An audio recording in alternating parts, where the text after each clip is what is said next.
अभी हम डिस्कस करते हैं कैरी फ्लैग के बारे में कि हम कैरी फ्लैग का जो यूज़ करते हैं तो उसके अंदर इसलिए यूज़ किया जाता है। तो हमारे पास जो हमारा कॉम्युलेटर रजिस्टर होता है AL और AH, जो दो रजिस्टर मैंने बताया आपको। AL जो है वो आपका हाई ऑर्डर बिट्स के लिए यूज़ होता है, वो लो ऑर्डर्स के लिए, और हाई ऑर्डर के लिए AH को यूज़ करते हैं। तो इसके अंदर अगर हम देखें तो 256 अगर हमने एल के अंदर स्टोर कराया है, उसमें ऐड 1 कर रहे हैं तो वो 256 हो जाएगा। 255 से 256 जो आपकी वैल्यू 256 है वो आपके AL अकोमोडेटर रजिस्टर के अंदर नहीं आ सकती।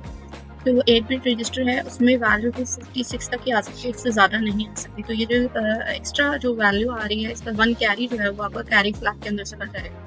ठीक है, तो कैरी फ्लैग हमेशा हम तब यूज़ करते हैं जब उसकी वैल्यू या रिजल्ट जो है, जो वैल्यू आप स्टोर कराना चाह रहे हैं, रिजल्टिंग वैल्यू जो आप स्टोर करा रहे हो वो वैल्यू उससे एक्सीड है उस कैपेसिटी से जो कि उस रजिस्टर की खुद की है। ठीक है, ओवरफ्लो क्या होता है?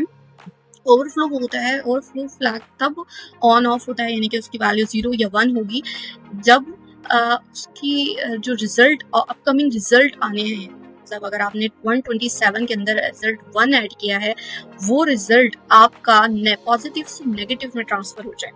ठीक है, अभी आप देखें जरा 127 का अगर हम इसको डेसिमल में देखें तो वो बनता है 0011011 समथिंग, ये 8 बिट का है।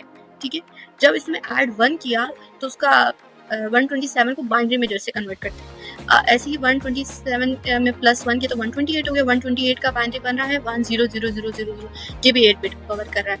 तो आपका जो अरिथमेटिक एरिया कॉम्युलेटर रजिस्टर जो AL और AH होता है, AL जो उनकी जो साइंड और अनसाइंड नंबर होते हैं, इसके अंदर साइंड जो होते हैं वो कौन से होते हैं? 128 जो है वो आपका कौन सा है? वो आपका अनसाइंड है, और 127 तक साइन नंबर होते हैं। टोटल जो कैरी करते हैं ये बिट्स, जो कैरेक्टर आते हैं इसमें 0 से लेकर 256 तक आ सकते हैं, जिसमें 127 जो होते हैं वो साइंड होते हैं और 128 जो होते हैं वो अनसाइंड होते हैं। तो इस वजह से ये पॉजिटिव से नेगेटिव की तरफ जा रहा है, इस वजह से यहाँ पर फ्लैग जो है वो 1। ठीक है, सीपीयू को समझ में नहीं आएगा कि 127 तक तो साइन नंबर थे, तो वो पॉजिटिव ही वैल्यू दिखाएगा। हाँ, यहाँ 126 होता तो 126 + 1 किया तो 127 था, फ्लैग ये ओवरफ्लो फ्लैग जो है वो 0 ही रहता। बट जब उसमें ऐड 1 कर दिया 128 हो गया तो वो अनसाइन के ऊपर चला जाएगा, और उसकी वैल्यू जो है वो जो शो कराई जाएगी वो -128 शो होगी। ठीक है, पॉजिटिव से नेगेटिविटी की तरफ। इससे सीपीयू को इसको समझना, सेट करना जो है वो ज़रा सा मुश्किल हो जाएगा। इसके बाद यहाँ पर आता है हमारे पास थर्ड साइन फ्लैग।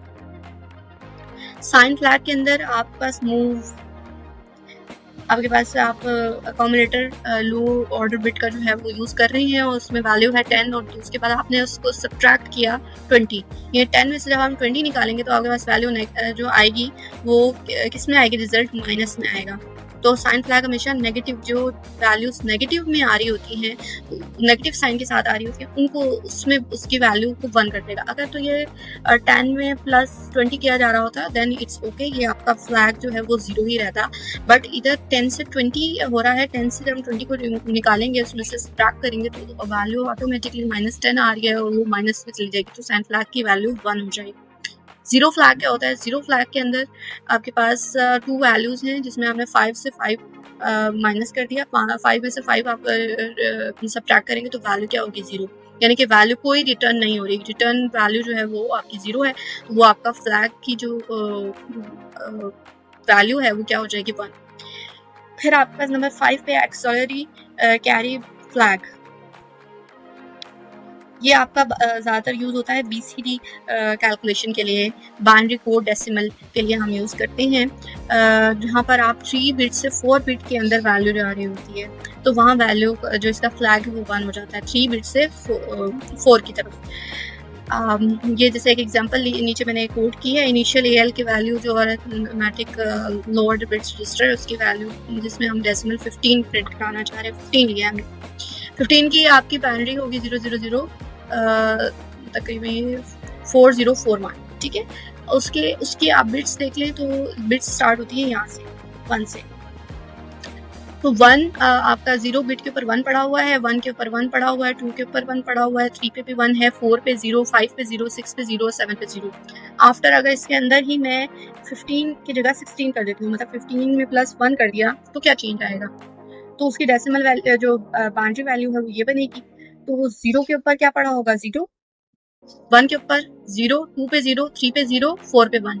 तो यहाँ अगर आप देखें तो यहाँ पे 4 पे क्या था, 4 पे 0 था और ये 4 पे क्या हो गया 1 हो गया। तो इसलिए आपके ये 3 से 4 की तरफ मूव करके, ठीक है, मतलब आपका ये पहले तीन जो थे यहाँ पर वो 1 थे और यहाँ पर जब ये कन्वर्ट हुआ है 16 में आया तो 1 आपका 4 बिट पे चला गया है। पहले 3 बिट्स पे था, अभी आपका 4 बिट पे आ गया, ठीक है, क्योंकि 0 से स्टार्ट होती है तो इस वजह से 3 से 4 बिट के अंदर जब कैरी मूव करता है तो वैल्यू क्या हो जाती है, वो 1 हो जाती है। उसके बाद आपके पास है पैरिटी फ्लैग। पैरिटी फ्लैग क्या होता है, number of the ones even होंगे तो आपकी जो पैरिटी फ्लैग की वैल्यू 1 हो जाएगी। जैसे यहाँ मूव AL आपके पास 3 था, अगर 3 है तो उसकी डेसिमल में ये बना, वो बाइनरी में ये बना और उसके अंदर वैल्यू जो है उसकी जो आई, अच्छा ये याद रखिए कि जब हम 3 को करते हैं तो उसकी कुछ वैल्यू इधर तक आएगी, तो जो बाकी वैल्यू जो होंगे वो ऑटोमेटिकली, क्योंकि हमने अपने 8 बिट जो आपका रजिस्टर होता है उसको कंप्लीट करना होता है तो बाकियों के साथ हम 0 0 ही कर देते हैं, क्यों ना लो। तो यहाँ पर आपके पास 2 1s आ रहे हैं इस वाले में, तो आपका 3 जो है इधर आपकी वैल्यू EF की जो वैल्यू है वो 1 हो जाएगी।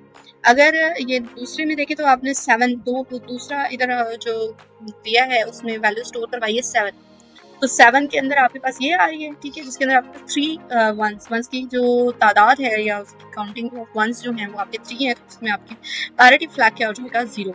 जहाँ वंस की काउंटिंग इवन होगी तो पैरिटी फ्लैग होगा 1। उसके बाद आपके पास है डायरेक्शन फ्लैग। डायरेक्शन जो होती है वो आपकी left to right, right to left direction को दिखाता है। बाय डिफॉल्ट की स्ट्रिंग की जो डायरेक्शन होती है वो बता रहा होता है कि जो अपने स्ट्रिंग इंस्ट्रक्शंस जो आपकी रन हो रही है वो लेफ्ट से राइट हो रही है या राइट से लेफ्ट हो रही है, ये डिसाइड करने के लिए। तो जहाँ पर अगर तो लेफ्ट से राइट हो रही है तो वो 0 होगा, अगर राइट से लेफ्ट हो रही है तो उसकी वैल्यू 1 हो जाएगी, फ्लैग 1 हो जाएगा। इंटरप्ट फ्लैग, ये वैसे हम प्रोग्राम्स जब करेंगे तो उनमें आपको बेहतर तरीके से समझ आएगा। जब हम चाहते हैं कि इंस्ट्रक्शंस जो है वो राइट से लेफ्ट की तरफ रन होना स्टार्ट हो या राइट से लेफ्ट, तो उसमें हम एक फ्लैग यूज़ करेंगे और फिर उसको बताएंगे कि देन फ्लैग आपको बताएगा कि राइट से लेफ्ट की तरफ हो रही है या राइट से लेफ्ट की तरफ मूव होती है, लेफ्ट से राइट या राइट से लेफ्ट। उसके अलावा इंटरप्ट फ्लैग है आपके पास जब CPU कोई एक्सटर्नल इंटरप्ट, जैसे कि कीबोर्ड की प्रेसिंग वगैरह हो गई, माउस से आप कोई चीज़ प्रेस करना जा रहे हैं, इस तरह की कोई भी चीज़ एक्सटर्नल इंटरप्ट्स जो हैं वो एक्सेप्ट करता है तो उसकी वैल्यू 1 हो जाती है, ठीक है। अगर